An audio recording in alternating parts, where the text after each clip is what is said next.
Hello, you're watching Eye on Africa. I'm James Creedon. These are our headlines from across the continent this evening. A siege of Libya's capital, Tripoli, has ended, according to the UN-backed government there. We'll bring you all the latest on the fight back against rival troops based in the east of the country. This after their year-long attempt to seize control of the capital. Now, what happened to over 100 million euros in public money in Niger? An inquiry suggests high-level corruption and embezzlement linked to arms sales. More on that a little later. And in Togo, agriculture exports have plummeted due to COVID-19 restrictions. Our team on the ground went to see how communities in central Togo are coping. Thank you for watching. Now we'll start in Libya, where there's been significant movement in the country's ongoing civil war. The UN-backed government has said that they regained control of all of Tripoli's entry points after taking back control of the airport also. The announcement marks another defeat for the Libyan Arab Armed Forces, led by Commander Khalifa Hifter, in the east of Libya. They have recently lost strategic footholds, several of them, in the west of the country that they hoped to control also. Catherine Kadir-Clifford has all the details. Celebrations and gunfire at Tripoli International Airport. Forces allied with the UN-supported government say they've now taken control of all entrance and exit points in the key city of Tripoli, after capturing the airport from Khalifa Hifter's rival forces.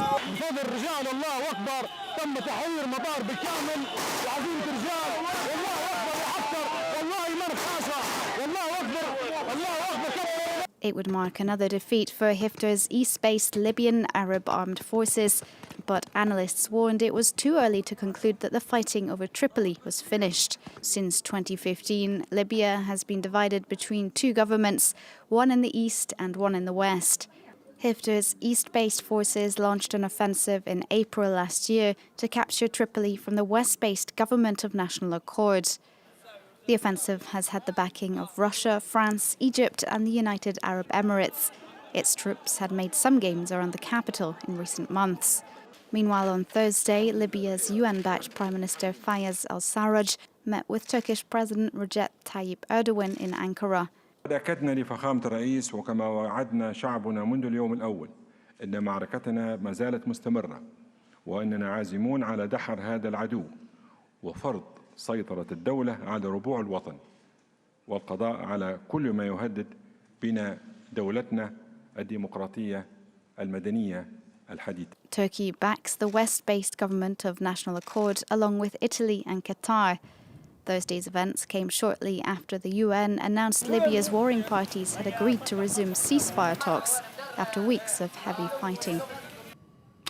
Two Kenyan police officers will be charged with murder after investigations by the country's police watchdog. Now, one of the officers is accused of shooting dead a 13-year-old boy who was on the balcony of his home in a suburb of Nairobi. His death, the result of enforcing a curfew order to contain coronavirus. Now, another officer killed a teacher while responding to a report of a burglary in Siaya County in the west of the country.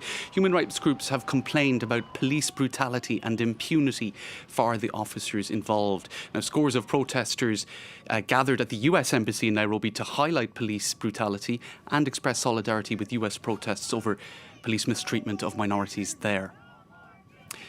Now, in Cameroon, journalists' unions are seeking answers over the death of Samuel Wazizi. He was arrested last August for criticising the government's handling of a separatist revolt. Wazizi has died in detention, according to the NGO Reporters Without Borders. The journalist worked for a local TV channel in one of the regions where English-speaking separatists have launched an armed campaign for independence from mostly francophone Cameroon. Now, with more on that, here's France 24's Indira Ayuk.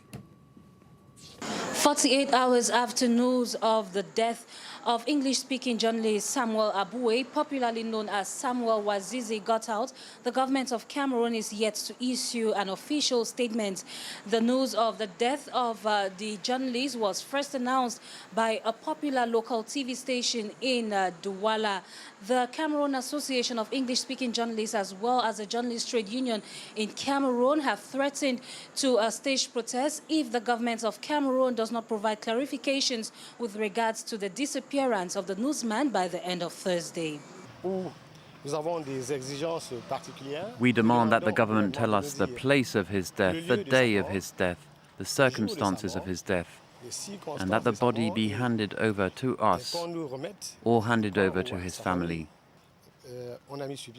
The Justice for Wazizi Collective has been established. We need to be told what happened, and that those who murdered him, because the truth is that it was a cover-up, well, they must be brought to justice. Samuel Wazizi was arrested on the 13th of August 2019 in Boya in the conflict-hit southwest region of Cameroon. He was held incommunicado as neither family nor lawyers spoke or saw him in 10 months. News of his death has sparked outrage amongst journalists and politicians who are calling on the government of Cameroon to provide answers as soon as possible. Journalists in Boya in the southwest region of Cameroon staged a peaceful march to the governor's office early Thursday, demanding clarifications for the disappearance of their colleague. The governor of the southwest region says answers can only come from Yaoundé, as it is believed the journalist was arrested and taken to Yaoundé days after. Now, staying in West Africa, Senegal said on Thursday it would ease a curfew intended to restrict the spread of COVID-19. Restrictions on travel between cities will also be lifted. The government was forced into making those concessions after 2 nights of protests. That unrest culminated in the arrest of over 200 people in the capital, Dakar.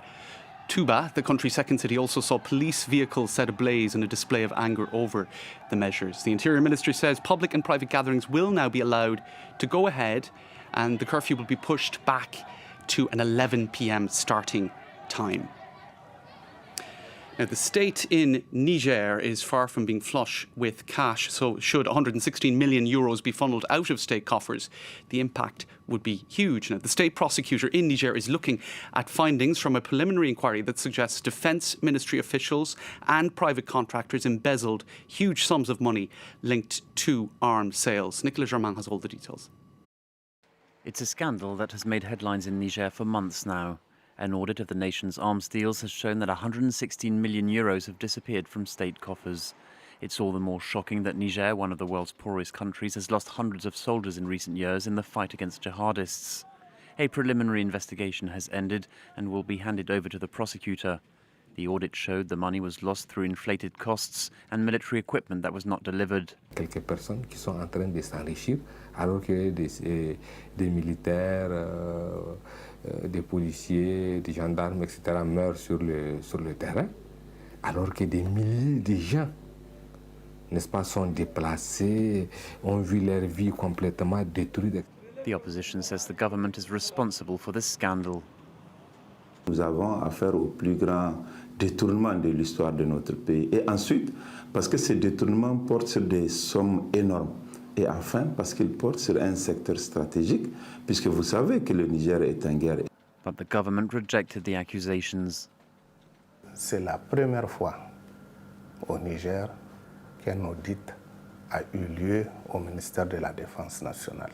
Je souhaite que tous nos citoyens laissent la justice suivre son cours normal et laisser la justice faire son travail. Et elle l'a toujours bien fait et elle le fera toujours.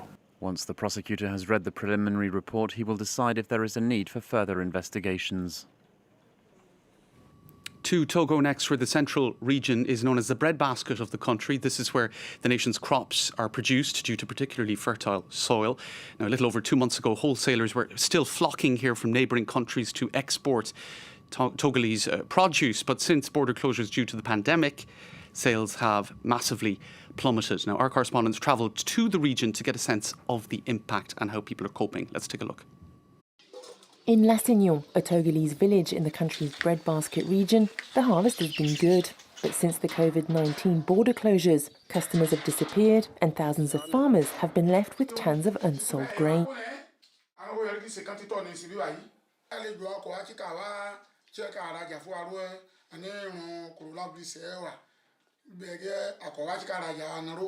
Since mid-March, the usual exports to Ghana and Benin have dried up.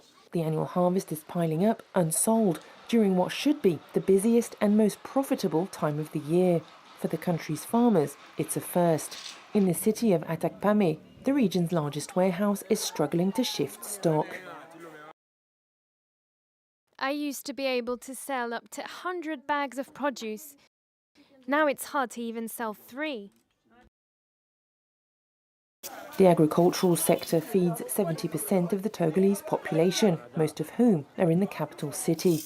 But keeping Lomé stocked with fresh produce and supplies has also become a logistical headache. In response to the pandemic, access to the city has been restricted and only those with a special pass can get in.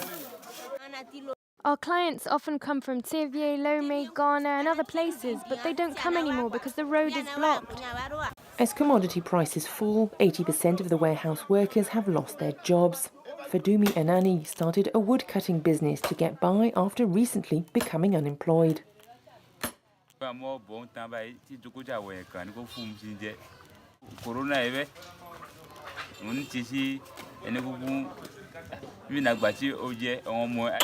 On a good day, he makes the equivalent of around €10. State financial support for those struggling to navigate the economic pressures of the pandemic is currently only about €16 a month for men and 19 for women.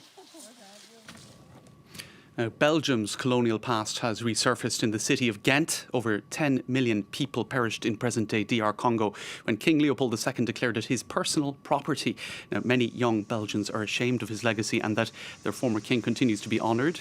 A bust of Leopold was covered in red paint and daubed with the words, "I can't breathe." Now, they're the last words attributed to George Floyd, whose death in the US has set off mass protests there. Now, inspired by those protests, 30,000 people have signed 2 petitions to remove statues of the country's colonial era king. Now, his troops decimated Congo in the late 1800s. Ghosts of the past resurfacing. That's all we have time for in this edition of Eye on Africa. Thank you for watching.